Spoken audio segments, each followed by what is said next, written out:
जब बादशाह राजी नहीं था तो उसी वक्त पीछे हट जाना चाहिए था ना। बेटा ये बातें तुम्हारे सोचने की नहीं है। तुम अपने दिमाग को पुरसुकून रखो।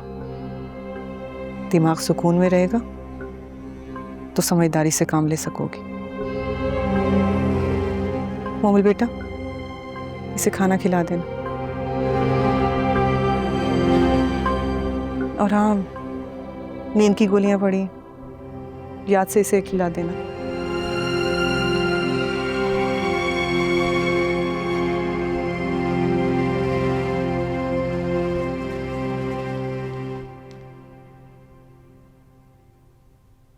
चलो जल्दी से खाना खा लो और नींद की गोली खाकर सो जाना।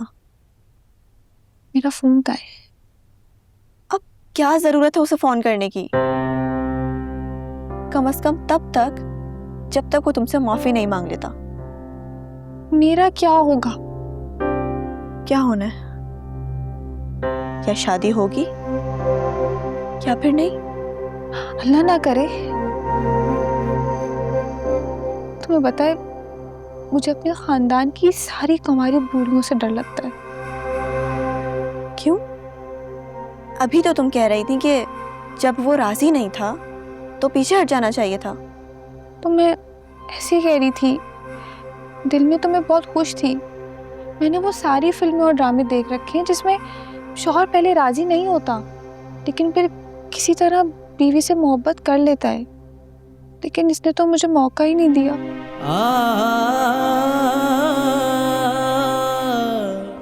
नहीं बादशाह का दारी नहीं, मैं भी बस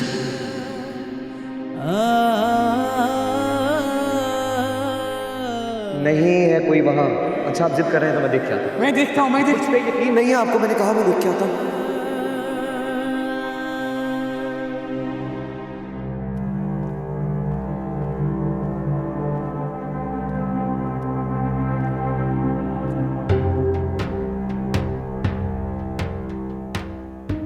बदनामी बदनामी होती है बादशाह।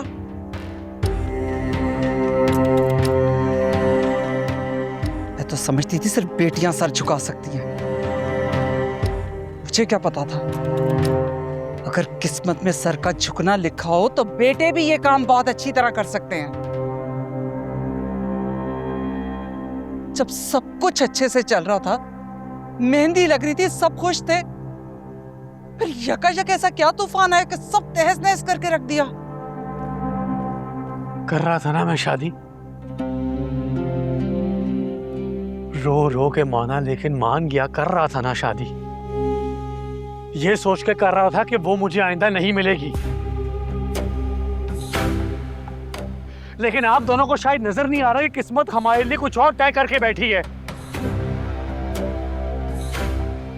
आपका दिया वक्त खत्म हो गया, लेकिन अम्मा पप्पू की चादर नहीं पार कर सका मैं। इसीलिए वापस आ गया कि उन्हें उनकी बेटी मिल जाएगी। और देखे हम दोनों को मिल गई। उन्हें उनकी बेटी मिल गई और मुझे मेरी मोहब्बत।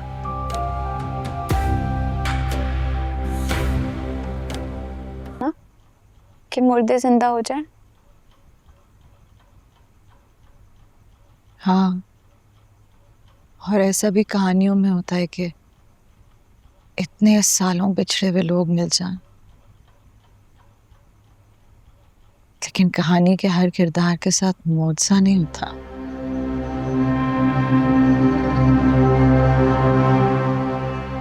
बाबा अपनी लाश लाए थे यहाँ तक, आपको उनका चेहरा देखना नसीब नहीं हुआ।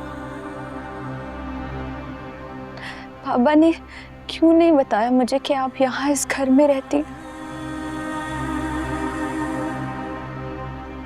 आशिक अली अपनी बात का पक्का था। जरूर कोई शर्त या वादा होगा जो जहांदाद ने उससे लिया होगा।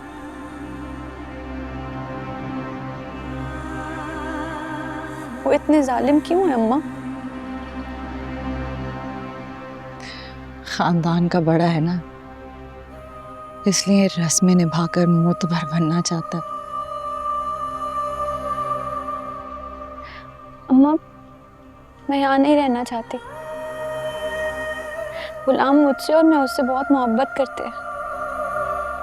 मैं दरबदर हो गई, क्वार्टर में छुप कर रही, लेकिन मुझे कभी इतना खौफ नहीं आया अम्मा जितना आज इस हवेली में आपके आगोश में आ रहा है। गुलाम को भूल जाओ, वो ऐसा कभी नहीं होने देगा। मैं उसे जानती हूँ।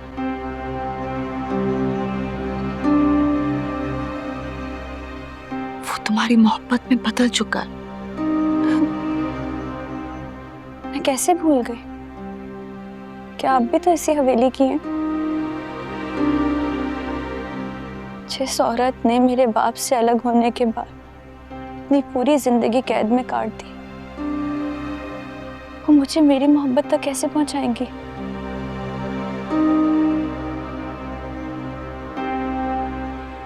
मुझे ऐसा क्यों लग रहा है अम्मा कि मुझे आपके साथ इस कमरे में कैद काटनी पड़ेगी?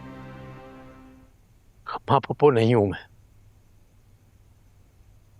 अम्मा फुप्पो नहीं हूं मैं जो मैं 22 साल कमरे में खुद को कैद कर लूंगा। और ना ही मैं सिकंदर अली हूं जो खुद को मार दूंगा। चांदाद मीर अली का बेटा हूं, ऐसे कैसे हार मान लूंगा?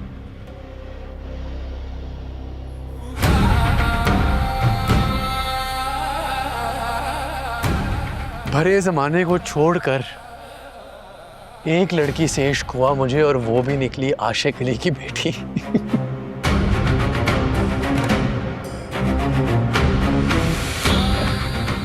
कितनी अजीब बात है ना ये बाबा।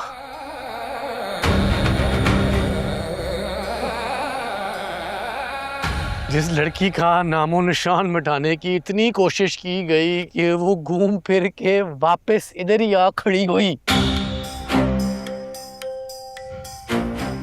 बेहतर यही होगा कि आप लोग सरेंडर कर दें, दोनों।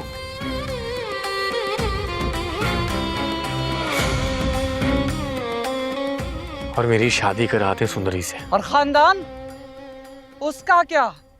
हमारी इज्जत का कोई ख्याल नहीं? वो मेरा मसला नहीं है। तो फिर किसका मसला है? तो आप लोगों का बनाया हुआ मसला है।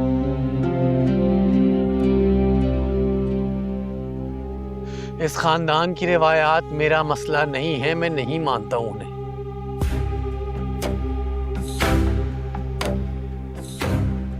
ये सर पे चढ़ा लिया आप लोगों ने इन बातों को।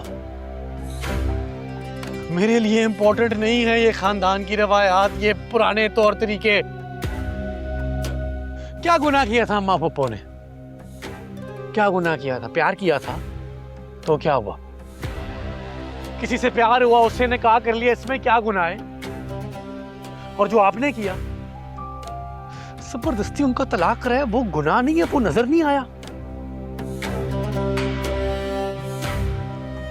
कुरान शरीयत किसी में पाबंदियां नहीं है, लेकिन इस खानदान ने इतनी पाबंदियां बनाई हुई हैं। शादी एक फितरी अमल है यार, उस पर भी पाबंदियां लगा दी आप लोगों ने।